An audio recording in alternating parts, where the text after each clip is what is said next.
Dalam 24 jam terakhir, 131 kontak senjata terjadi antara kubu Rusia dan Ukraina.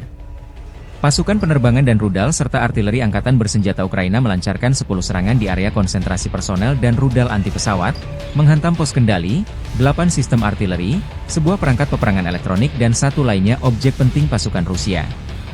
Ada 13 serangan Rusia di arah Kupiansk. Pasukan pertahanan Rusia menghentikan serangan Rusia di dekat Shimkivka, Lushkivka, Lozova dan Petropavlivka. Di arah Limansky, pasukan Volodymyr Zelensky berhasil menghalau 20 serangan Rusia di wilayah Druzhlyubivka, Verdochlibovo, Nevsky, Makiivka, Novosadavo, dan Torsky. Staf Umum Angkatan Bersenjata Ukraina merilis rekaman pekerjaan tempur Brigade Mekanis terpisah ke-30 menghancurkan posisi Rusia di garis depan. Konflik Rusia memasuki tahun ketiga belum ada tanda-tanda perdamaian.